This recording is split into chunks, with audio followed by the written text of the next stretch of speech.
ಆತ್ಮೀಯ ವಿದ್ಯಾರ್ಥಿಗಳೇ, ನಾನು ನಿಮ್ಮ ಅರ್ಜುನ್ ಸಾಗರ್ ಸರ್ ಮಾಡುವ ತಮಗೆಲ್ಲ ನಮಸ್ಕಾರಗಳು.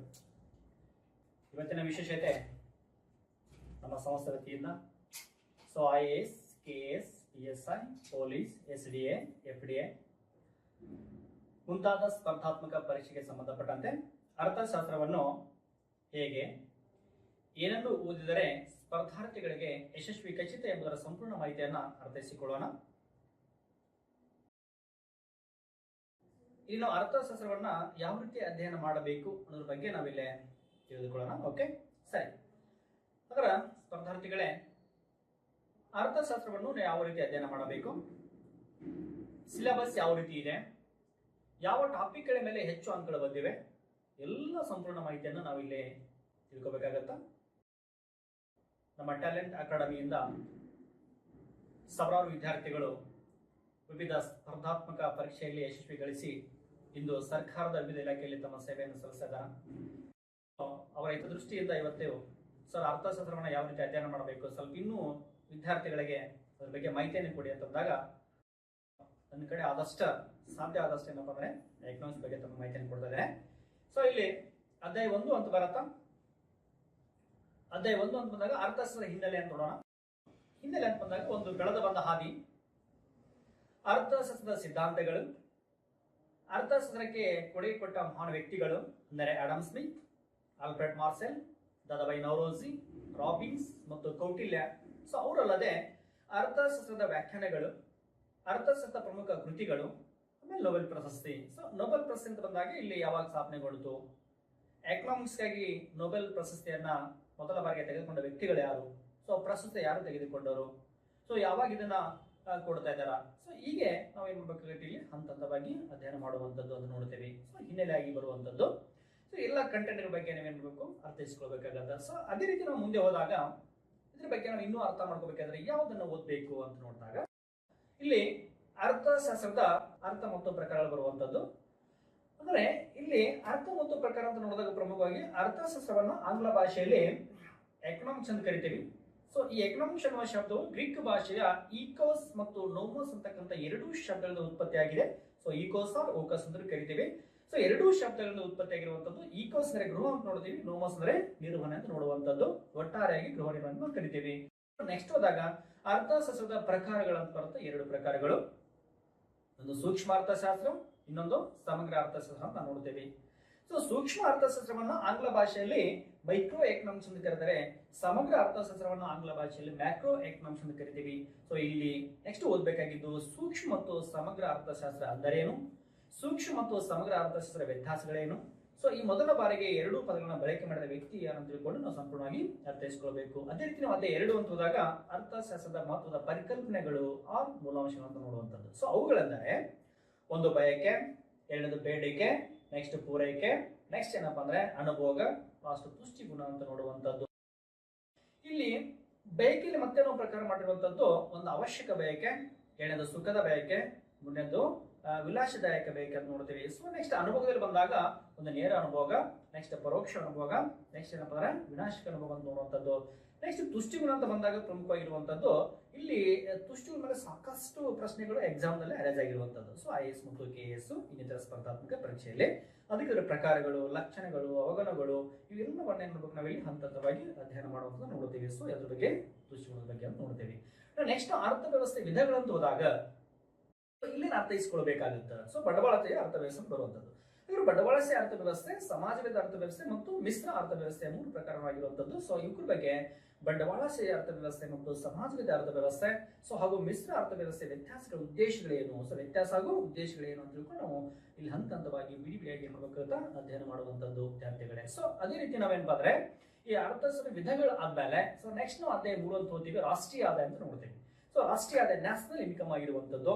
ಇವತ್ತು ನಮ್ಮ ದೇಶಕ್ಕೆ ಆದಾಯ ಬರಬೇಕಾದ್ರೆ ಪ್ರಮುಖವಾಗಿರುವಂತದ್ದು ಒಂದು ಟಾಪಿಕ್ ಆಗಿರುವಂತದ್ದು. ಇಲ್ಲಿ ನಾವು ತಿಳ್ಕೊಬೇಕಾಗಿರುವಂತದ್ದು ರಾಷ್ಟ್ರೀಯ ಆದಾಯದ ಅರ್ಥ ಆಗಿರುವಂತದ್ದು, ತಲಾ ಆದಾಯದ ಅರ್ಥ ಅಂತ ನೋಡ್ತೇವೆ.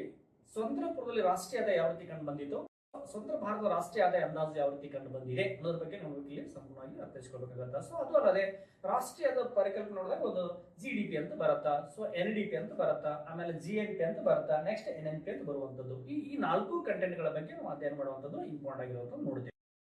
ಇಲ್ಲಿ ಒಂದೊಂದಾಗಿ ನೋಡಿದಾಗ ನಾವು ಅಂದರೆ ಏನು ಅಂತ ನೋಡಿದಾಗ GDP ಅಂದರೆ ಗ್ರಾಸ್ ಡೊಮೆಸ್ಟಿಕ್ ಪ್ರಾಡಕ್ಟ್ ಅಂತ ನೋಡ್ತೇವೆ. ಸೊ NDP ಅಂದ್ರೆ ನೆಟ್ ಡೊಮೆಸ್ಟಿಕ್ ಪ್ರಾಡಕ್ಟ್ ಅಂತ ನೋಡ್ತೇವೆ. ನೆಕ್ಸ್ಟ್ GNP ಅಂದ್ರೆ ನ್ಯಾಷನಲ್ ಪ್ರಾಡಕ್ಟ್ ಅಂತ ನೋಡ್ತೇವೆ. NNP ಅಂದ್ರೆ ನೆಟ್ ನ್ಯಾಷನಲ್ ಪ್ರಾಡಕ್ಟ್ ಅಂತ ನೋಡ್ತೇವೆ. ನಾವಿಲ್ಲಿ ಅದೇ ರೀತಿ ನೋಡಿದಾಗ PI ಅಂತ ಬರುತ್ತೆ ಪರ್ಸನಲ್ ಇನ್ಕಮ್ ಆಗಿರುವಂತದ್ದು, PCI ಅಂತ ಬರುತ್ತೆ ಫರ್ ಕ್ಯಾಪಿಟಲ್ ಇನ್ಕಮ್ ಆಗಿರುವಂತದ್ದು. ಸೊ ಇವ್ರ ಬಗ್ಗೆ ನಾವು ಸಂಪೂರ್ಣವಾಗಿ ಬಿಡಿಯಾಗಿ ಅಧ್ಯಯನ ಮಾಡಲೇಬೇಕಾಗಿರುವಂತದ್ದು. ಸೊ ಇದಕ್ಕೆ ಸಂಬಂಧಪಟ್ಟಾಗ ನಾವು ಮುಂದೆ ಹೋದಾಗ ಏನ್ ಬರ್ಬೋದು ಅಂತ ನೋಡಿದಾಗ ಈ ಇಂಪಾರ್ಟೆಂಟ್ ಆಗಿರ್ತಕ್ಕಂಥ ಪಾಯಿಂಟ್ಗಳು ನೋಡಿದಾಗ ಪ್ರಮುಖವಾಗಿ ಕಂಡು ಬರುವಂತದ್ದು. ಸೊ ಎಕ್ಸಾಮ್ ಪ್ರಪೋಸ್ ಭಾರತದ ಅರ್ಥವ್ಯವಸ್ಥೆ ವಲಯಗಳಂತ ಬರುವಂತದ್ದು, sectors of the Indian economy ಅಂತ ಕರಿತೀವಿ. ಎಷ್ಟು ವಲಯಗಳಪ್ಪ ಅದರಲ್ಲಿ 3 ವಲಯಗಳು ಕಂಡು ಬರುವಂತದ್ದು. ಸೊ ಆ 3 ವಲಯಗಳಂದಾಗ ಒಂದು ಪ್ರಾಥಮಿಕ ವಲಯ, ದ್ವಿತೀಯ ವಲಯ, ತೃತೀಯ ವಲಯ ಅಂತ ನೋಡಿದ್ರೆ ನಾವು ಪ್ರಮುಖವಾಗಿ ಪ್ರಾಥಮಿಕ ವಲಯದಲ್ಲಿ ಕಂಡು ಬರ್ತಕ್ಕಂಥ ವಿಷಯಗಳು ಯಾವುವು. ಸೊ ಅಲ್ಲಿ ಎಕ್ಸಾಂಪಲ್ ಏನ್ ಕಂಡು ಬರಬಹುದು, ಯಾವ ರೀತಿ ಅಧ್ಯಯನ ಮಾಡ್ಬೇಕಂದ್ರೆ ಕೃಷಿ ಅಂತ ಬರುತ್ತಾ, ಚೀನು ಸಾಕಾಣಿಕೆ, ಕೋಳಿ ಸಾಕಾಣಿಕೆ, ಹೈನುಗಾರಿಕೆ, ಗುಡಿಕೈಗಾರಿಕೆ ಬರುವಂತದ್ದು. ಸೊ ದ್ವಿತೀಯ ವಲಯದ ಬಂದಾಗಲ್ಲಿ ಕೈಗಾರಿಕೆ ಕಂಡು ಬರುವಂತದ್ದು. ತೃತೀಯ ವಲಯದ ಹೋದಪ್ಪ ಅಂದ್ರೆ ಪ್ರಮುಖ ಸಾರಿಗೆ ಸಂಪರ್ಕ, ಬ್ಯಾಂಕು, ವಿಮೆ, ಜಾಹೀರಾತುಗಳು ಕಂಡು ಬರುವಂತದ್ದು. ಸೊ ಇವ್ರ ಬಗ್ಗೆ ನಾವು ಇಲ್ಲಿ ಸಂಪೂರ್ಣವಾಗಿ ಅರ್ಥೈಸಿಕೊಳ್ಬೇಕಾಗತ್ತ ವಲಯವಾರನ್ನು ನೋಡ್ತೇವೆ. ಎಷ್ಟೋ ಸಲ ಎಕ್ಸಾಮ್ ಅಲ್ಲಿ ಕ್ವಶನ್ಗಳು ಅರೇಂಜ್ ಆಗಿರುವಂತದ್ದು. ಸೊ ಇದು ನಮ್ಗೆ ಸಂಬಂಧಪಡುವಂತದ್ದು. ಓಕೆ, ಹಾಗಾದ್ರೆ ಇದ್ರ ಬಗ್ಗೆ ನಾವು ಅಧ್ಯಯನ ಮಾಡ್ಕೊಂಡ್ಮೇಲೆ ಸರ್ ನೆಕ್ಸ್ಟ್ ಯಾವ ರೀತಿ ಕ್ವಶನ್ ಅರೇಂಜ್ ಆಗ್ಬಹುದು ಅಂತ ನಾವು ಮುಂದೆ ನೋಡಿದಾಗ ಪ್ರಮುಖವಾಗಿ ಎಷ್ಟೋ ಸಲ ನಾವು ಕ್ವಶನ್ಗಳ ಇದ್ರ ಬಗ್ಗೆ ಬರುವಂತದ್ದು. ಸೊ ಮುಂದೆ ಹೋದಾಗ ಅದೇ 4 ಒಂದು ಬರುತ್ತಾ ವಿದೇಶಿ ವ್ಯಾಪಾರ ಅಂತ ಬರುತ್ತೆ. ಸೊ ವಿದೇಶಿ ವ್ಯಾಪಾರ ಬಗ್ಗೆ ನೋಡಿದಾಗ ಇಲ್ಲಿ ಪ್ರಮುಖ ಅಂಶಗಳು ಏನು ಅಂತ ಅರ್ಥೈಸಿಕೊಳ್ಳಬೇಕು. ವಿದೇಶಿ ವ್ಯಾಪಾರ ಅಂದ್ರೆ ನೆಕ್ಸ್ಟ್ ಬ್ರಿಟಿಷ್ ವಸಾಹತುಕಾಲದಲ್ಲಿ ಭಾರತ ವಿದೇಶಿ ವ್ಯಾಪಾರ ಯಾವ ರೀತಿ ಕಂಡು ಬಂದಿತ್ತು. ಸ್ವತಂತ್ರ ಭಾರತ ವಿದೇಶಿ ವ್ಯಾಪಾರ 1950ರಿಂದ 1990ರವರೆಗೆ ಏನಪ್ಪಾ ಅಂದ್ರೆ ಯಾವ ರೀತಿ ಕಂಡು ಬಂದಿತ್ತು. ಆಮೇಲೆ ನೆಕ್ಸ್ಟ್ 1991 ನಂತರದ ಭಾರತ ವಿದೇಶಿ ವ್ಯಾಪಾರ ಯಾವ ರೀತಿ ಕಂಡು ಬರ್ತಾ ಇತ್ತು. ಸೊ ವ್ಯಾಪಾರ ಶುಲ್ಕ ಮತ್ತು ಪಾವತಿ ಶುಲ್ಕ ಅಂದ್ರೆ ಏನು. ಆಮೇಲೆ ನೂತನ ವಿದೇಶಿ ವ್ಯಾಪಾರ 2050 to 2020 ಯಾವ ರೀತಿ ಕಂಡು ಬರ್ತಾ ಇದೆ. ಸೊ ಈ ರೀತಿ ನಾವಿಲ್ಲಿ ಹಂತವಾಗಿ ಇದ್ರ ಬಗ್ಗೆ ಅಧ್ಯಯನ ಮಾಡೋದು. ಎಷ್ಟೋ ಬಾರಿ ನಾವು ISK ಪ್ರಶ್ನೆಗಳು ಅಪ್ಡೇಟ್ ಕ್ವಶನ್ಗಳ ಮೇಲೆ ಬರುವಂತದ್ದು. ಸೊ ನಾವು ಮುಂದೆ ಹೋದಾಗ ಸಂದೇಹ ಪೈಕಿ ಇನ್ನೊಂದು ಸಂದೇಹ ಪೈಕಿ ಅಂಶಗಳನ್ನು ನೋಡ್ತೇವೆ.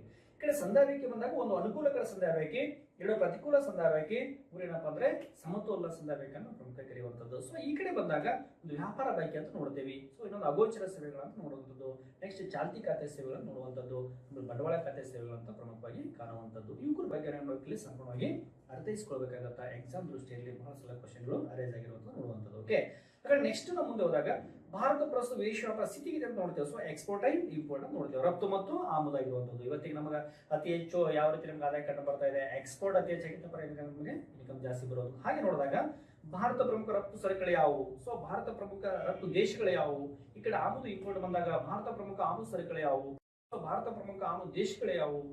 ಈ ರೀತಿ ಅಲ್ಲದೆ ಶೇಕಡಾವಾರು ಪರ್ಸೆಂಟ್ ನೋಡ್ಬೇಕಾಗತ್ತಾ. 17 to 18 ಆಗಿರ್ಬೋದು, 18 to 90 ಆಗಿರ್ಬೋದು, 19 to 20 ಆಗಿರ್ಬೋದು. ಈ ರೀತಿ ಯಾವ ರೀತಿ ಏನಪ್ಪ ಪರ್ಸೆಂಟೇಜ್ ಯಾವ ರೀತಿ ಏನಪ್ಪ ಎಕ್ಸ್ಪೋರ್ಟ್ ಇಂಪೋರ್ಟ್ ಆಗಿದೆ ನೋಡ್ಬೇಕಾಗಿರುವಂತದ್ದು. ಅದೇ ರೀತಿ ಮುಂದೆ ಹೋದಾಗ ಭಾರತ ವಿದೇಶಿ ನೇರ ಹೂಡಿಕೆ ಅಂತ ಬರುವಂತದ್ದು. ಸೊ ವಿದೇಶಿ ಕರೆನ್ಸಿ ಅಂತ ನೋಡ್ತೇವೆ, ವಿದೇಶಿ ನೇರ ಆಸ್ತಿಗಳನ್ನು ನೋಡ್ತೇವೆ, SDR ಅಂತ ನೋಡ್ತೇವೆ, ಚಿನ್ನ ಅಂತ ನೋಡ್ತೇವೆ. ಸೊ ಅದು ಅಲ್ಲದೆ ರಫ್ತು ಸಂಸ್ಕರಣಾ ಘಟಕಗಳು, ಸರ್ಕಾರ, ಭಾರತ ಸರ್ಕಾರ ಸಾಕಷ್ಟು ರಫ್ತು ಬೆಳವಣಿಗೆಗೋಸ್ಕರ ಸಾಕಷ್ಟು ಕೈಗಳನ್ನು ಸ್ಥಾಪನೆ ಮಾಡಿರುವಂತದ್ದು. For example EPZ, SEZ, TDA, EPIP, ಆಮೇಲೆ EDC, AZ ಅಂತ ನೋಡ್ತೀವಿ. ಸೊ ಇವ್ರ ಬಗ್ಗೆ ನಾವು ಸಂಪೂರ್ಣವಾಗಿ ಅರ್ಥೈಸಿಕೊಳ್ಬೇಕಾಗತ್ತ. ಎಕ್ಸಾಂಪಲ್ ಸಾಕಷ್ಟು ಬಾರಿ EPZ ಮತ್ತು SEZ ಗಳ ಕ್ವಶನ್ಗಳು ಆಗಿರುವಂತದ್ದು ನೋಡ್ತೇವೆ. ನೆಕ್ಸ್ಟ್ ನಾವು ಅಧ್ಯಾಯ ಹೋದಾಗ ಅಧ್ಯಾಯ 5 ಒಂದು ಬರುವಂತದ್ದು ಮೋಸ್ಟ್ ಇಂಪಾರ್ಟೆಂಟ್ ಆಗಿರುವಂತದ್ದು ಅಧ್ಯಾಯ 5 ಯೋಜನಾ ಆಯೋಗ ಅಂತ ನೋಡ್ತೀವಿ. ಸೊ ಯೋಜನಾ ಆಯೋಗ ಅಂದ್ರೆ ಇಲ್ಲಿ NPC ಅಂತ ಬರುತ್ತೆ, ನ್ಯಾಷನಲ್ ಪ್ಲಾನಿಂಗ್ ಕಮಿಷನ್ ಅಂತ ನೋಡ್ತೇವೆ. ಸೊ ಈ ನ್ಯಾಷನಲ್ ಪ್ಲಾನಿಂಗ್ ಕಮಿಷನ್ ಬಂದಾಗ ಇದು ಓದ್ಬೇಕಾಗಿದ್ದು ಯಾವಾಗ ಸ್ಥಾಪನೆಗೊಂಡು, ಇಲ್ಲಿ ಕೇಂದ್ರ ಕಚೇರಿ ಎಲ್ಲಿ ಕಂಡು ಬರ್ತಾ ಇದೆ, ಹಾಗಾದ್ರೆ ಆಡಳಿತ ಮಂಡಳಿಗಳ ಸಂಖ್ಯೆ ಎಷ್ಟು, ಇವರ ಅಧಿಕಾರಾವಧಿ ಎಷ್ಟು ವರ್ಷ, ಸೊ ಇದರ ಉದ್ದೇಶಗಳೇನು, ಇದರ ಕಾರ್ಯಗಳೇನು. ಓಕೆ, ಇದೊಂದು ಸಂವಿಧಾನೇತರ ಮತ್ತು ಶಾಸನಬದ್ಧ ಆಯೋಗವಾಗಿದೆ. ಸರಿ, ಹೌದು ಅಲ್ಲೋ. ಸೊ ಈ ರೀತಿ ನಾವು ಕಂಟೆಂಟ್ಗಳ ಮೇಲೆ ಇದ್ರ ಬಗ್ಗೆ ನಾವು ಅಧ್ಯಯನ ಮಾಡುವಂಥದ್ದು. ಸೊ ಅದ್ರ ಬಗ್ಗೆ ತಿಳ್ಕೊಂಡ ಮೇಲೆ ಇದರ ಒಂದು ಭಾಗ ಆಗಿರುವಂಥದ್ದು ರಾಷ್ಟ್ರೀಯ ಅಭಿವೃದ್ಧಿ ಮಂಡಳಿ NDC ಅಂತ ಬರುತ್ತೆ, ನ್ಯಾಷನಲ್ ಡೆವಲಪ್ಮೆಂಟ್ ಕೌನ್ಸಿಲ್ ಆಗಿರುವಂಥದ್ದು. ಇದು ಯೋಜನಾ ಆಯೋಗವು ಸಿದ್ಧಪಡಿಸಿದ ಪಂಚವಾರ್ಷಿಕ ಯೋಜನೆಗಳಿಗೆ ಕರಡು ಪ್ರತಿಗಳನ್ನು ನೀಡುವ ಒಂದು ಸಂಸ್ಥೆಯಾಗಿದೆ ಅಂತ ನಾವು ಪ್ರಮುಖವಾಗಿ ನೋಡುವಂಥದ್ದು. ಅದರಲ್ಲಿ ಸ್ಥಾಪನೆ 1952 ಆಗಸ್ಟ್ 6 ಅಂತ ನೋಡ್ತೀವಿ. ಇದು ಒಂದು ಸ್ವಾಯತ್ತ ಸಂಸ್ಥೆ ಆಗಿದೆ ಅಂತ ನೋಡ್ತೀವಿ. ಸೊ ಈ ರೀತಿ ಏನಪ್ಪಾ ಅಂದ್ರೆ ರಾಷ್ಟ್ರೀಯ ಅಭಿವೃದ್ಧಿ ಮಂಡಳಿ ಬಗ್ಗೆ ನಾವು ಅಧ್ಯಯನ ಮಾಡುವಂಥದ್ದು. ಹಾಗಾದ್ರೆ ಯೋಜನಾ ಆಯೋಗದ ಒಂದು ಭಾಗ NDC ಅಂತ ನೋಡ್ತೀವಿ. ಹಾಗಾದ್ರೆ ಪ್ರಸ್ತುತ ಯೋಜನಾ ಆಯೋಗದ ಬದಲಾಗಿ ಬಂದಿದ್ದೇ ಯಾವುದು ಅಂತ ನೋಡಿದಾಗ ನೀತಿ ಆಯೋಗ. ನೀತಿ ಆಯೋಗ ಅಂದಾಗಿ national institute for transferring of India ಅಂತ ನಾವು ನೋಡ್ತೇವೆ. ಇದು ಘೋಷಣೆ 2014 ಆಗಸ್ಟ್ 15 ನರೇಂದ್ರ ಮೋದಿ ಅಂತ ನೋಡುವಂಥದ್ದು, ಅವರು ಘೋಷಣೆ ಮಾಡಿರುವಂಥದ್ದು. ಸೊ ಜಾರಿಗೆ ಬಂದಿದ್ದು 1/1/2018 ನೋಡ್ತೇವೆ. ಕೇಂದ್ರ ಕಚೇರಿಯಲ್ಲಿ ಕಂಡು ಬರ್ತಾ ದೆಹಲಿ ಕಂಡು ಬರುವಂಥದ್ದು. ಅಧ್ಯಕ್ಷರ ಪ್ರಧಾನಮಂತ್ರಿ ಅಂತ ನೋಡ್ತೇವೆ. ಉಪಾಧ್ಯಕ್ಷರು ಪ್ರಧಾನಿ ಆಯ್ಕೆ ಮೇರೆಗೆ ಸೊ ಪ್ರಸ್ತುತ ಯಾರ ಪ್ರಧಾನಿ ರಾಜೀವ್ ಕುಮಾರ್ ಆಗಿರುವಂತವರು. ಸೊ ಇಲ್ಲಿ ಆಡಳಿತ ಮಂಡಳಿ ನೋಡಿದಾಗ ಪೂರ್ಣಾಂಕ ಸದಸ್ಯರು 4 ಜನ, ಪದನಿಮಿತ್ತ ಸದಸ್ಯರು 4 ಜನ, ವಿಶೇಷ ಆಹ್ವಾನಿತರು 3 ಜನ. ಸೊ ಎಲ್ಲಾ ರಾಜ್ಯದ ಮುಖ್ಯಮಂತ್ರಿಗಳು, ಕೇಂದ್ರ ಆಡಳಿತ ಪ್ರದೇಶದ ಲೆಫ್ಟಿನೆಂಟ್ ಗವರ್ನರ್ಗಳು, ಅದು ಅಲ್ಲದೆ ಮುಖ್ಯ ಕಾರ್ಯನಿರ್ವಾಹಕ ಅಧಿಕಾರಿಗಳು ಅಂದ್ರೆ ಸಿಇಒ, ಚೀಫ್ ಎಕ್ಸಿಕ್ಯೂಟಿವ್ ಆಫೀಸರ್. ಪ್ರಸ್ತುತ ಯಾರಪ್ಪ ಅಮಿತಾಬ್ ಕಾಂತ್. ಸೊ ಇವ್ರನ್ನ ಯಾರು ನೇಮಕ ಮಾಡ್ತಾರಪ್ಪ ಅಂದ್ರೆ ಪ್ರಧಾನಿ ನೇಮಕ ಮಾಡುವಂಥದ್ದು. ಓಕೆ, ಹಾಗಾದ್ರೆ ಈ ಆಯೋಗದ ಉದ್ದೇಶಗಳೇನು, ಇದು ಆಯೋಗದ ಕಾರ್ಯಗಳೇನು, ಈ ರೀತಿ ಏನ್ಬೇಕು ಹಂತ ಹಂತವಾಗಿ ಅಧ್ಯಯನ ಮಾಡುವಂಥದ್ದು. ಹಾಗಾದ್ರೆ ಯೋಜನಾ ಆಯೋಗದ ಬದಲಾಗಿ ಬಂದಿದ್ದೇ ನೀತಿ ಆಯೋಗ ಅಂತ ನೋಡುವಂಥದ್ದು. ಸೊ ಈ ನೀತಿ ಆಯೋಗ ಆದ್ಮೇಲೆ ನಮಗೇನು ಕಂಡು ಬರ್ಬೋದು ಅಂದ್ರೆ ಪಂಚವಾರ್ಷಿಕ ಬರುತ್ತಾ. ಸೊ ಬರೋಕಿನ ಮುಂದೆ ಯೋಜನಾ ಆಯೋಗ ಬಂತಲ್ಲ, ಸೊ ಅದಾದ್ಮೇಲೆ ಇದು ನೀತಿ ಆಯೋಗ ಬಂತು. ಸೊ ಇಲ್ಲಿ ಕಂಪೇರ್ ಮಾಡ್ಬೇಕು, ಎರಡು ಕಂಪೇರ್ ಮಾಡಿ ಅಧ್ಯಯನ ಮಾಡಬೇಕು. ಹಾಗಾದ್ರೆ ಇಲ್ಲಿವರೆಗೆ ನಾವೇನಪ್ಪ ಭಾರತ ದೇಶದಲ್ಲಿ ಯಾವ ರೀತಿ ಯೋಜನೆಗಳು ಜಾರಿಗೆ ಬಂದಿತ್ತು ಅಂತ ನಾವು ತಿಳ್ಕೊಂಡು ಅಧ್ಯಯನ ಮಾಡಕ್ ಹೋದಾಗ, ಸೊ ನೆಕ್ಸ್ಟ್ ಬರೋದ ಟಾಪಿಕ್ ಯಾವ್ದಪ್ಪ ಅಂದ್ರೆ ನಾವು ಅಧ್ಯಾಯ ಹೋದಾಗ ಮುಂದ್ಗಡೆ ಹೋದಾಗ ಏನಪ್ಪ ಅಂದ್ರೆ ಅದೇ ಅಧ್ಯಾಯ ನಿಮಗೆ ಕಂಡು ಬರುವಂತದ್ದು ಅಂತ ನೋಡ್ತೇವೆ. ಸೊ ಅದೇ ಯಾವ್ದಪ್ಪ ಅಂದ್ರೆ ಅಧ್ಯಾಯ 6 ಅಂತ ನೋಡ್ತೇವೆ, ಭಾರತದ ಪಂಚವಾರ್ಷಿಕ ಯೋಜನೆಗಳನ್ನು ನೋಡುವಂಥದ್ದು. ಭಾರತದ ಪಂಚವಾರ್ಷಿಕ ಆಗಿರುವಂತದ್ದು ಇಲ್ಲಿ ಏನಪ್ಪ 5 ಇಯರ್ ಪ್ಲಾನಿಂಗ್ ಅಂತ ಕಂಡು ಬರುತ್ತೆ. ಸೊ ಇವ್ರ ಬಗ್ಗೆ ಹೆಂಗೆ ನಾವು ಅಧ್ಯಯನ ಮಾಡಬಹುದು, ಎಕ್ಸಾಮ್ ದೃಷ್ಟಿಯಿಂದ ಯಾವ ರೀತಿ ನಾವು ಕ್ಯಾಚ್ ಮಾಡ್ಕೋಬೇಕು. ಈ ಫಾರ್ ಎಕ್ಸಾಂಪಲ್ 1ನೇ ಪಂಚವಾರ್ಷಿಕ ತಗೊಂಡಾಗ ಅವಧಿ ಅಂತ ನೋಡ್ಬೇಕು, ಅಧ್ಯಕ್ಷರು, ಆಮೇಲೆ ಉಪಾಧ್ಯಕ್ಷರು, ನೆಕ್ಸ್ಟ್ ಮೊತ್ತ ಎಷ್ಟು, ಸೊ ಆದ್ಯತೆ ಎಷ್ಟು, ಇದು GDP ಪ್ರಸ್ತುತ ಎಷ್ಟು ಕಂಡು ಬರ್ತಾ ಇದೆ, ಇದ್ರ ಕಾರ್ಯಗಳು ಏನು, ಹಿಂದ್ಗಡೆ ಏನು ಕಾರ್ಯಗಳು ಮಾಡಿತ್ತು ಯೋಜನೆಗಳು, ಸೊ ಮುಂದ್ಗಡೆ ಈ ಪ್ರೆಸೆಂಟ್ ಕಾರ್ಯಗಳು ಯೋಜನೆಗಳ ಬಗ್ಗೆ ಏನ್ ಮಾಡ್ತಾ ಇತ್ತು, ಅದು ನೆಕ್ಸ್ಟ್ ನೀತಿ ಆಯೋಗದ ಮೇಲೆ ಯಾವ ರೀತಿ ಮಾಡ್ತೀವಿ, ಈ ರೀತಿ ಏನಪ್ಪಾ ನಾವು ಸ್ಟೆಪ್ ಸ್ಟೆಪ್ ಅಧ್ಯಯನ ಮಾಡುವಂಥದ್ದು. ಸೊ ಹೀಗೆ ಪ್ರತಿಯೊಂದು ಪಂಚವಾರ್ಷಿಕ ಬಗ್ಗೆ ಅಧ್ಯಯನ ಮಾಡಲೇಬೇಕಾಗಿರುವಂಥದ್ದು. ಅಂದ್ರೆ ಮುಂಬರುವ ಸ್ಪರ್ಧಾತ್ಮಕ ಪರೀಕ್ಷೆಯಲ್ಲಿ ಉತ್ತಮ ಅಂಕವನ್ನು ಪಡೆಯಲು ಪ್ರಯತ್ನ ಮಾಡ್ತೇವೆ. ಸೊ ಇಲ್ಲಿ ಇಂಪಾರ್ಟೆಂಟ್ ಆಗಿರ್ತಕ್ಕಂಥ ಯೋಜನೆಗಳು ಯಾವ ಅಂತ ಮುಂದೆ ನೋಡಿದಾಗ 3, 5, 7, 10ನೇ ಪಂಚವಾರ್ಷಿಕ ಯೋಜನೆಗಳು ಇಂಪಾರ್ಟೆಂಟ್ ಆಗಿರುವಂಥದ್ದು. ಅದರಲ್ಲಿ 3 ಅಂತ ತಗೊಂಡಾಗ ಇದ್ರ ಬಗ್ಗೆ ವಾರ್ಷಿಕ ಯೋಜನೆ ಯಾವ್ದು ಅಂತ ಬರುತ್ತಾ, ರಜೆ ಯಾವ್ದು ಅಂತ ಬರುತ್ತಾ, ಆಮೇಲೆ ಹಸಿರು ಕ್ರಾಂತಿ ಯಾವ್ದು ಅಂತ ಬರುತ್ತಾ. ಸೊ ಈ 3ನೇ ಪಂಚವಾರ್ಷಿಕ ಯೋಜನೆ ಮಿಡಲ್ ಸಂಬಂಧಪಟ್ಟಂಥದ್ದು. ಇದನ್ನು ಸಂಪೂರ್ಣವಾಗಿ ನೀವು ಅರ್ಥೈಸಿಕೊಳ್ಬೇಕಾಗುತ್ತೆ. ಎಷ್ಟೋ ಬಾರಿ ಕ್ವಶನ್ಗಳ ಮೇಲೆ ರೈಸ್ ಆಗಿರುವಂಥದ್ದು, KS ಮೇನ್ಸ್ಗೆ, KS ಫಿಲಿಮ್ಸ್ಗೆ ಬರುವಂಥದ್ದು. ಸೊ ಸಾಕಷ್ಟು ಬಾರಿ ಕ್ವಶನ್ ಆಗಿದೆ. ಓಕೆ, ನೆಕ್ಸ್ಟ್ ನಾವು ಅಧ್ಯಾಯ 7 ಅಂತ ಬಂದಾಗ ಬ್ಯಾಂಕ್ಗಳ ಅಂತ ಬರುತ್ತೆ ಅಥವಾ ಹಣಕಾಸಿನ ವ್ಯವಸ್ಥೆ ಅಂತ ಕರಿತೇವೆ. ಈ ಬ್ಯಾಂಕ್ ಅಂತ ಬಂದಾಗ ಪ್ರಮುಖವಾಗಿ ಏನು ಅರ್ಥ ಮಾಡ್ಬೇಕು, ಬ್ಯಾಂಕ್ ಅದ ಅರ್ಥ ಏನು, ಪ್ರಾಚೀನ ಕಾಲದಲ್ಲಿ ಬ್ಯಾಂಕ್ಗಳ ಬೆಳವಣಿಗೆ ಯಾವ ರೀತಿ ಕಂಡು ಬರ್ತಾ ಇತ್ತು, ಸೊ ಆಧುನಿಕ ಕಾಲದಲ್ಲಿ ಬ್ಯಾಂಕ್ಗಳ ಬೆಳವಣಿಗೆ ಯಾವ ರೀತಿ ಕಂಡು ಬಂದಿತ್ತು, ಸೊ ಕರ್ನಾಟಕದಲ್ಲಿ ಬ್ಯಾಂಕ್ಗಳ ವ್ಯವಸ್ಥೆ ಯಾವ ರೀತಿ ಕಂಡು ಬರ್ತಾ ಇದೆ, ರಾಷ್ಟ್ರೀಯ ಬ್ಯಾಂಕ್ಗಳ ಸಂಖ್ಯೆ ಎಷ್ಟು, ಅಭಿವೃದ್ಧಿ ಬ್ಯಾಂಕ್ಗಳು ಯಾವುವು, ವಾಣಿಜ್ಯ ಬ್ಯಾಂಕ್ಗಳು ಯಾವುವು, ಸೊ ಸಹಕಾರಿ ಬ್ಯಾಂಕ್ಗಳು ಯಾವುವು, ಗ್ರಾಮೀಣ ಬ್ಯಾಂಕ್ಗಳು ಯಾವುವು, ಬ್ಯಾಂಕ್ಗಳ ಬಗ್ಗೆ ನಾವು ಇಷ್ಟನ್ನು ಅರ್ಥ ಮಾಡ್ಕೋಬೇಕಾಗುತ್ತೆ ಸಂಪೂರ್ಣವಾಗಿ. ಈ ಬ್ಯಾಂಕ್ ಬಗ್ಗೆ ಅರ್ಥ ಮಾಡ್ಕೊಂಡ್ರೆ ಸರ್ ಮುಂದೆ ಯಾವ ರೀತಿ ಈ ಬ್ಯಾಂಕ್ ಬಗ್ಗೆ ವಿಂಗಡಣೆ ಓದ್ಬೇಕಂದ್ರೆ ಬ್ಯಾಂಕ್ಗಳ ಸ್ಥಾಪನೆ ಯಾವಾಗ ಬಂತು, ಕೇಂದ್ರ ಕಚೇರಿ ಇಲ್ಲಿ ಕಂಡು ಬರ್ತಾ ಇದೆ, ಪ್ರಶ್ನೆ ನಿರ್ದೇಶಕರು ಯಾರು, ಧ್ಯೇಯ ವಾಕ್ಯ ಯಾವುದು, ಮೂಲ ಬಂಡವಾಳ ಎಷ್ಟು, ಇದರ ರಾಷ್ಟ್ರೀಕೃತವೋ ಏನು ಖಾಸಗೀಕರಣ ಆಗಿರುವಂತದ್ದು, ಸೊ ಇದರ ವಿಶೇಷತೆ ಏನಾಗಿದೆ ಅಂತ ನಾವು ಹಂತ ಹಂತವಾಗಿ ನೋಡೋಕೆ ಅಧ್ಯಯನ ಮಾಡಬೇಕಾಗುತ್ತೆ. ಆ ರೀತಿ ಅಧ್ಯಯನ ಮಾಡಬೇಕಾಗಿತ್ತಪ್ಪ ಯಾವ ಬ್ಯಾಂಕ್ಗಳ ಬಗ್ಗೆ ಅಧ್ಯಯನ ಮಾಡ್ಬೇಕಂದ್ರೆ for example ICICI bank, ICICI bank ಅಂದ್ರೆ ನಬಾರ್ಡ್ ಬ್ಯಾಂಕ್ ತಗೊಳ್ಳೋಣ, IDB ಬ್ಯಾಂಕ್ ಅನ್ಕೊಳ್ಳೋಣ, ಸೊ SIDB ಬ್ಯಾಂಕ್ ತಗೊಳ್ಳಿ, HDFC ಬ್ಯಾಂಕ್ ಆಗಿರ್ಬೋದು, ಎಕ್ಸಿಮ್ ಬ್ಯಾಂಕ್ ಆಗಿರ್ಬೋದು, ING ವೈಶ್ಯ ಬ್ಯಾಂಕ್ ಆಗಿರ್ಬೋದು, SBI ಬ್ಯಾಂಕ್ ಆಗಿರ್ಬೋದು, ನೆಕ್ಸ್ಟ್ ಏನಪ್ಪ ಅಂದ್ರೆ ರಿಸರ್ವ್ ಬ್ಯಾಂಕ್ ಆಫ್ ಇಂಡಿಯಾ ಅಂತ ಆಗಿರ್ಬೋದು. ಈ ರೀತಿ ಏನಪ್ಪ ಅಂದ್ರೆ ಬ್ಯಾಂಕ್ಗಳ ಬಗ್ಗೆ ನಾವು ಸ್ಟೆಪ್ ಸ್ಟೆಪ್ ಅಧ್ಯಯನ ಮಾಡಬೇಕಾಗಿರುವಂಥದ್ದು. ಇದು ಅಲ್ಲದೆ ಇನ್ನು ಮೋಸ್ಟ್ ಇಂಪಾರ್ಟೆಂಟ್ ಇರತಕ್ಕಂಥ ಬ್ಯಾಂಕ್ ಬಗ್ಗೆ ನಾವು ತಿಳ್ಕೊಬೇಕಾಗಿತ್ತಪ್ಪ ಅಂದ್ರೆ ಅದೇ ಬ್ಯಾಂಕ್ ಯಾವ್ದು ಬರ್ತಾ ಇದೆ ನೋಡಿ. ಸೊ RBI ಬ್ಯಾಂಕ್ ಅಂತ ನೋಡ್ತೀವಿ, ರಿಸರ್ವ್ ಬ್ಯಾಂಕ್ ಆಫ್ ಇಂಡಿಯಾ ಅಂತ ನೋಡ್ತೀವಿ. ರಿಸರ್ವ್ ಬ್ಯಾಂಕ್ ಬಿಟ್ಟು ಬಂದಾಗ ಯಾವಾಗ ಸ್ಥಾಪನೆಗೊಂಡಿತು, ಯಾವ ಕಾಯ್ದೆ ಮೂಲಕ ಸ್ಥಾಪನೆಗೊಂಡಿತು, ಸಮಿತಿ ಯಾವುದು, ಸೊ ಲಾಂಛನ ಯಾವ್ದು ಕಂಡು ಬರ್ತಾ ಇದೆ, ಹಾಗಾದ್ರೆ ನೆಕ್ಸ್ಟ್ ಇದರ ಕೇಂದ್ರ ಕಚೇರಿ ಕಂಡು ಬರ್ತಾ ಇದೆ. ಈ ರೀತಿ ನಾನು ಹಂತ ಹಂತವಾಗಿ ಅಧ್ಯಯನ ಮಾಡಬೇಕು. ಫಾರ್ ಎಕ್ಸಾಂಪಲ್ ಸ್ಥಾಪನೆ 1935, ಕಾಯ್ದೆ 1934 ಆಕ್ಟ್ ಮೂಲಕ, ಸಮಿತಿ ಹಿಲ್ಟನ್ ಸಮಿತಿ, ಲಾಂಛನ ಹುಲಿ ಅಂತ ನೋಡ್ತೇವೆ, ಕೇಂದ್ರ ಕಚೇರಿ ಮುಂಬೈ ಅಂತ ನೋಡ್ತೇವೆ. ಸೊ ಈ ಬ್ಯಾಂಕಿನ ಬಗ್ಗೆ ಈ ರೀತಿ ಏನಂತಂದ್ರೆ ನಾವು ಓದ್ಬೇಕಾಗತ್ತ.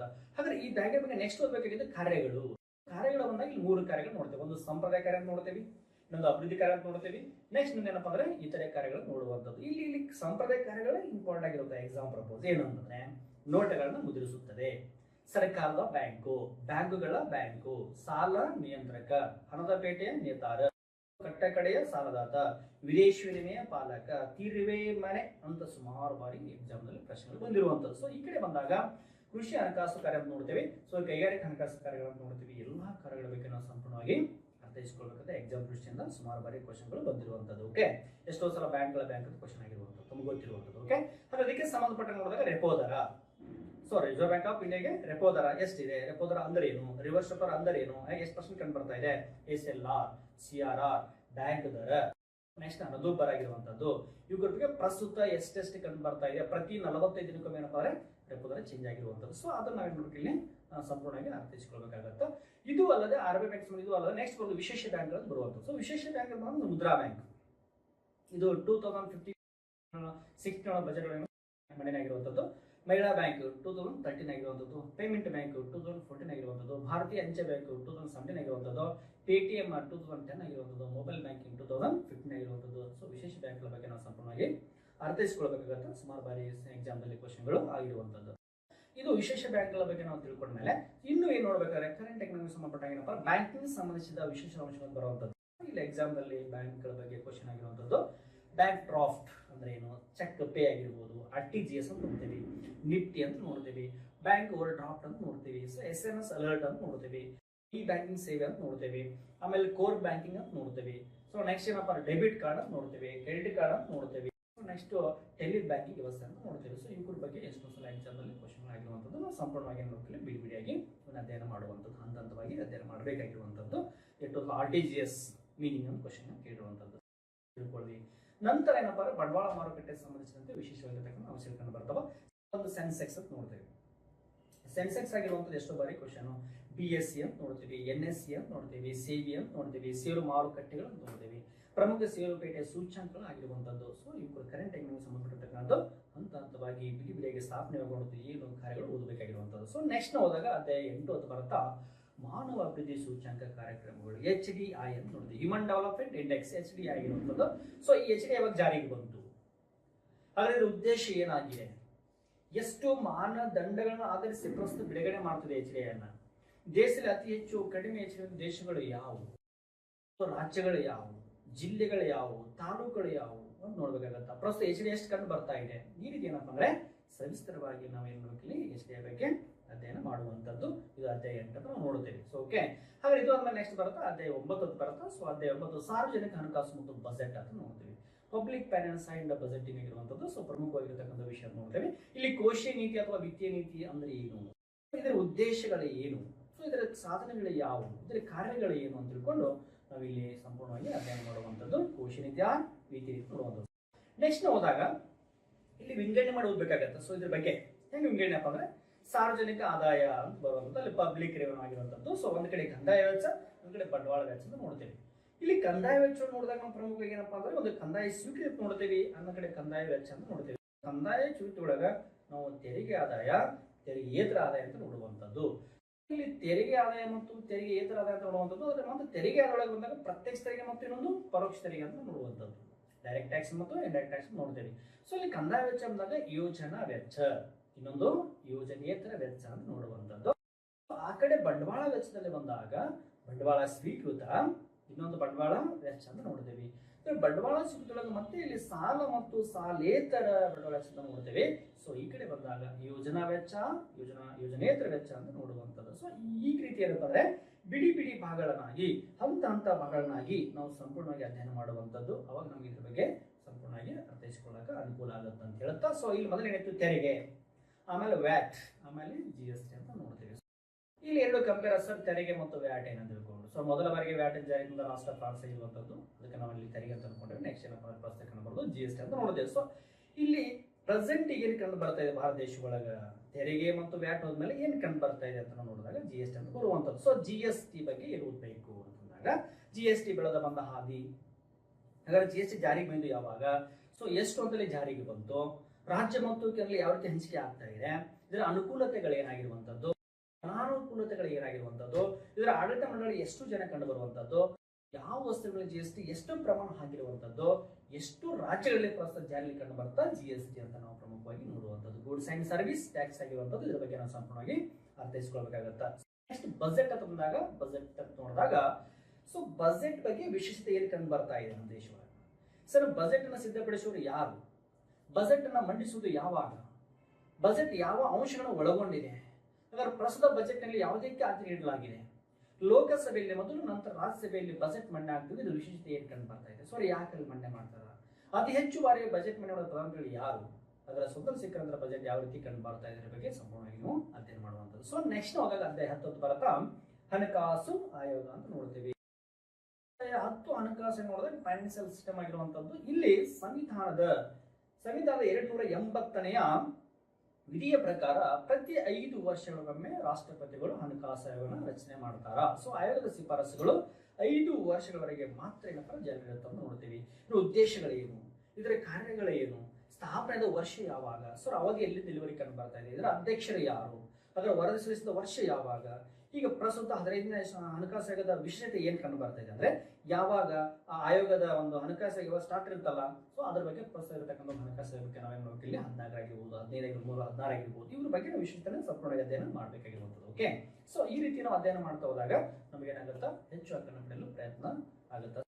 ನಾವು ನೆಕ್ಸ್ಟ್ ಹೋದಾಗ ಈ ಹಣಕಾಸು ಆಯೋಗದ ಮೇಲೆ ನೆಕ್ಸ್ಟ್ ಹೋದಾಗ ಏನಪ್ಪ ಅಧ್ಯಾಯ 11 ಬರುತ್ತಾ ಬಡತನ ಮತ್ತು ನಿರುದ್ಯೋಗ ಬರುತ್ತೆ. ಹಾಗೆ ಸೊ ಬಡತನ ಮತ್ತು ನಿರುದ್ಯೋಗ ಬಂದಾಗ ಇಲ್ಲಿ ಪ್ರಮುಖವಾಗಿ ಬಡತನ ಅಂದ್ರೆ ಏನು, ಸೊ ನಿರುದ್ಯೋಗ ಅಂದ್ರೆ ಏನು, ಬಡತನ ಮತ್ತು ನಿರುದ್ಯೋಗ ಕಾರಣಗಳೇನು ಮತ್ತು ವ್ಯತ್ಯಾಸಗಳೇನು, ವ್ಯತ್ಯಾಸ ಮತ್ತು ಕಾರಣಗಳನ್ನು ನೋಡುವಂಥದ್ದು. ಸೊ ಸರ್ಕಾರ ಬಡತನ ಮತ್ತು ನಿವಾರಣೆ ಅಂದ್ರೆ ಬಡತನ ನಿವಾರಣೆ ಮತ್ತು ಉದ್ಯೋಗ ಸೃಷ್ಟಿ ಕಾರ್ಯಕ್ರಮಗಳು ಸರ್ಕಾರ ಸಾಕಷ್ಟು ಜಾರಿ ತುಂಬಿದೆ. ಫಾರ್ ಎಕ್ಸಾಂಪಲ್ ರಾಷ್ಟ್ರೀಯ ಸಾಕ್ಷರತಾ ಮಿಷನ್ 1998, ಇಂದಿರಾ ಆವಾಸ ಯೋಜನೆ 1985, ಸಮಗ್ರ ಶಿಶು ಅಭಿವೃದ್ಧಿ ಯೋಜನೆ 1975 ಆಗಿರುವಂತದ್ದು, ಜನನಿ ಸುರಕ್ಷಾ ಯೋಜನೆ 2005 ಆಗಿರುವಂತದ್ದು, ಕಸ್ತೂರಿ ಗಾಂಧಿ ಬಾಲಿಕಾ ಯೋಜನೆ 2004 ಆಗಿರುವಂತದ್ದು. ಸುಮಾರು ಬಾರಿ ಎಕ್ಸಾಮ್ ನಲ್ಲಿ ಪ್ರಶ್ನೆಗಳು ಬರುವಂತದ್ದು. 1951ರಿಂದ 2014, ಸೊ 2014 ಹಿಡ್ಕೊಂಡು 2020 ವರೆಗೆ ಎಷ್ಟು ಯೋಜನೆಗಳು ಬಂದಾವ ಸರ್ಕಾರದ ಎಲ್ಲವನ್ನ ಸಂಪೂರ್ಣವಾಗಿ ಅಧ್ಯಯನ ಮಾಡಬೇಕಾಗುತ್ತೆ. ಸೊ ಬಡತನ ನಿರೋಧಕ್ಕೆ ಸರ್ಕಾರ ಜಾರಿ ತಂದ ಯೋಜನೆ ನೋಡ್ತೀವಿ, ಎಷ್ಟು ಯೋಜನೆಗಳು ಜಾರಿ ಬಂದಿರುವಂತದ್ದು. ಓಕೆ, ಸೊ ನೆಕ್ಸ್ಟ್ ಹೋದಾಗ 12 ಬರುತ್ತಾ ಜನಸಂಖ್ಯಾ ಶಾಸ್ತ್ರ ಡೆಮೋಗ್ರಫಿ ಅಂತ ಬರುವಂತದ್ದು ಇಂಪಾರ್ಟೆಂಟ್ ಆಗಿರುವಂತದ್ದು. ಪ್ರತಿ 1.5 ಸೆಕೆಂಡ್ ಒಂದು ಮಗು ಭಾರತದಲ್ಲಿ ಜನಿಸ್ತಾ ಇದೆ. ಸೊ ಈ ರೀತಿ ನಮ್ಮ ಕಂಟೆಂಟ್ ಮೂಲಕ ಏನ್ ಮಾಡಿ ಸ್ಟಡಿ ಮಾಡಬೇಕಾಗುತ್ತಾ, ಜನಸಂಖ್ಯೆ ಅಂದರೆ ಏನು.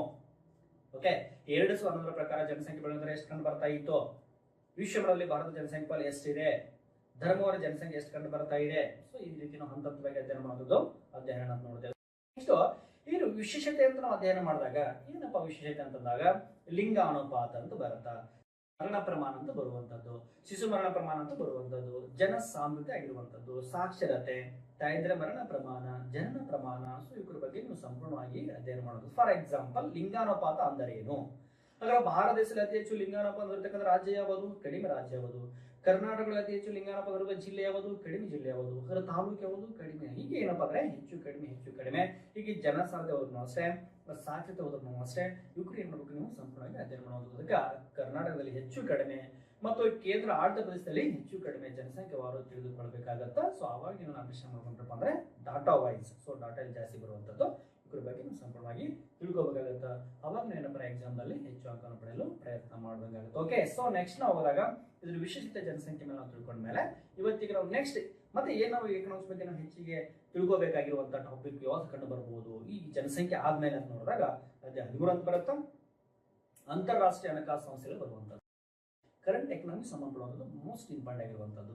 ಇದರೊಳಗೆ ಏನು ಓದಬೇಕು ಅಂದ್ರೆ ನಾವು ಇಲ್ಲಿ ನೋಡಿದಾಗ ಒಂದು IMF ಅಂತ ಬರುತ್ತಾ, WHO ಅಂತ ಬರುವಂತದ್ದು, ಸೊ ವರ್ಲ್ಡ್ ಬ್ಯಾಂಕ್ ಆಗಿರುವಂತದ್ದು, ಆಸಿಯನ್ ಅಂತ ಕರಿತೀವಿ, IBRD ಅಂತ ಕರಿತೀವಿ, IDA ಅಂತ ಕರಿತೀವಿ, IFC ಅಂತ ಕರಿತೀವಿ, ADB ಅಂತ ಕರಿತೀವಿ, ಸೊ ಗ್ಯಾಟ್ ಅಂತ ನೋಡ್ತೀವಿ. ಅದು ಅಲ್ಲದೆ G4 ರಾಷ್ಟ್ರಗಳು, G7 ರಾಷ್ಟ್ರಗಳ ಸಂಘಟನೆ, ಬ್ರಿಕ್ಸ್, G20 ಸದಸ್ಯ ರಾಷ್ಟ್ರಗಳು, ಸಾರ್ಕ್, ಆಮೇಲೆ ಏಷ್ಯಾ ಅಭಿವೃದ್ಧಿ ಬ್ಯಾಂಕ್ ಆಗಿರುವಂತದ್ದು. ಸೊ ಇಷ್ಟೇನಪ್ಪ ನಾವು ಸ್ಟೆಪ್ ಬೈ ಸ್ಟೆಪ್ ಏನ್ ಮಾಡ್ಕೊಂಡು ಅಂಡರ್ಸ್ಟ್ಯಾಂಡ್ ಮಾಡ್ಕೊಂಡು ಓದ್ಬೇಕಾಗತ್ತ. ಈ ರೀಸೆಂಟ್ ಆಗಿರ್ತಕ್ಕಂಥ ಕೆಲವು ಸಂಘ ಸಂಸ್ಥೆಗಳ ಸಂಘಟನೆಗಳ ಬಗ್ಗೆ ನಾವು ತಿಳ್ಕೊಳ್ಬೇಕಾಗಿರುವಂತದ್ದು, ಅದು ಕರೆಂಟ್ ಎಕನಾಮಿಗೆ ಅತಿ ಹೆಚ್ಚು ಹೈಲೈಟ್ ಆಗಿರೋದು ಕ್ವಶನ್ಗಳು. ಇದ್ರ ಬಗ್ಗೆ ನಾವು ಅರ್ಥೈಸಿಕೊಂಡ್ರೆ ನಮಗೆ ಮುಂಬರುವ ಸ್ಪರ್ಧಾತ್ಮಕ ಪರೀಕ್ಷೆಯಲ್ಲಿ ಹೆಚ್ಚು ಅಂಕಗಳನ್ನು ಪಡೆಯಲು ಅನುಕೂಲ ಆಗುತ್ತೆ ಅಂತ ಹೇಳ್ತಾ. ಸೊ ಅಧ್ಯಾಯ 14 ಅಂತ ನೋಡಿದಾಗ ನಾವು ಸಾರಿಗೆ ಸಂಪರ್ಕ, ದೊಡ್ಡ ಚಾಪ್ಟರ್ಗೆ ಸಾರಿಗೆ ಸಂಪರ್ಕ ಆಗಿರುವಂತದ್ದು ಇಲ್ಲಿ ಬಿಡಿ ಭಾಗಗಳಾಗಿ ಅಧ್ಯಯನ ಮಾಡುವಂಥದ್ದು. ಸೊ ಅದೇ ರೀತಿ ಅಧ್ಯಾಯ 15 ಕೈಗಾರಿಕೆಗಳಾಗಿರುವಂಥದ್ದು, ಇಂಡಸ್ಟ್ರಿಯಲ್ ಕಂಡು ಬರುವಂಥದ್ದು, ಇಲ್ಲಿ ಸಾಕಷ್ಟು ಪ್ರಶ್ನೆಗಳು ಅರೇಂಜ್ ಆಗಿರುವಂಥದ್ದು.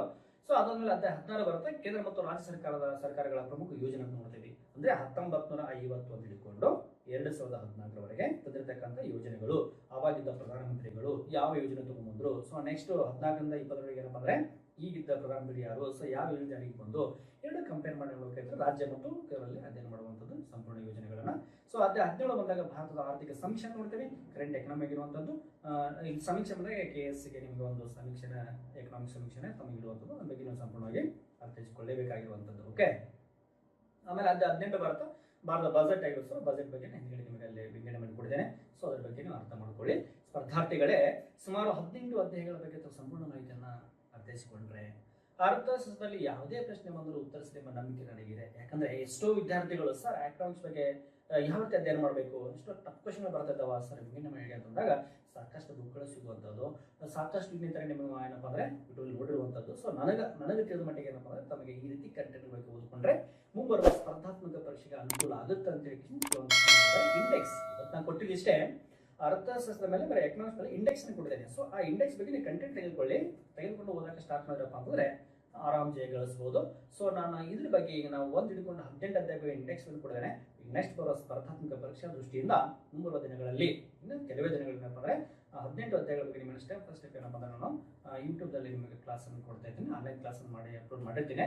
ಸೊ ನಮ್ಮ ಟ್ಯಾಲೆಂಟ್ ಕರಿಯರ್ ಅಕಾಡೆಮಿ ವಿಜಯಪುರ ಅಂತ ತಿಳ್ಕೊಂಡು ನೀವೇನಾದರೂ ಚಾನಲನ್ನು ಹೋಗಿ ಯೂಟ್ಯೂಬಲ್ಲಿ ಸರ್ಚ್ ಮಾಡಿದ್ರಪ್ಪ ಅಂದರೆ ನಮ್ಮ ಚಾನಲ್ ಸಿಗುತ್ತಾ. ಅದರಲ್ಲಿ ಏನಪ್ಪ ಅಂದರೆ ನಾವು ಹಾಕುವಂಥ ವಿಡಿಯೋಗಳನ್ನ ನೀವು ಏನು ಮಾಡ್ಬೋದು ನೋಡ್ಬೋದು. ಸೊ ಮುಂಬರುವ ಸ್ಪರ್ಧಾತ್ಮಕ ದೃಷ್ಟಿಯಿಂದ ಎಕನಾಮಿಕ್ಸ್ ಅಷ್ಟೇ ಅಲ್ಲ, ಸೊ ಎಲ್ಲ ಏನಪ್ಪ ಅಂದರೆ ವಿಷಯಗಳ ಕುರಿತು ನಾನು ಏನಪ್ಪ ನಿಮಗೆ ಕೊಡ್ತಾ ಇರ್ತೀನಿ. ಸೊ ನೋಡ್ತಾ ಇರಿ ಎಲ್ಲ ವಿದ್ಯಾರ್ಥಿಗಳಿಗೆ. ಸೊ ನಮ್ಮ ಸಂಸ್ಥೆ ವತಿಯಿಂದ ಇಲ್ಲಿವರೆಗೆ ಏನಪ್ಪ ಅಂದರೆ ನೋಡಿದ್ರಿ, ನಮ್ಮ ಸಂಸ್ಥೆ ವತಿಯಿಂದ ಮತ್ತೊಮ್ಮೆ ತಮಗೆಲ್ಲ ಏನಪ್ಪ ಅಂದರೆ ಧನ್ಯವಾದ ಹೇಳ್ತಾ ಇಲ್ಲಿಗೆ ಏನಪ್ಪ ಅಂದರೆ ಈ ಇಂಡೆಕ್ಸ್ ಮೂಲಕ ತಮಗೆ ಹೇಳಿದ್ದನ್ನು ಧನ್ಯವಾದಗಳು. Thank you once again. Subscribe ಮಾಡ್ಕೊಂಡು ಮರೆಯದಿರಿ, ಮಾಡ್ಕೊಬಿಡಿ. Okay, thank you.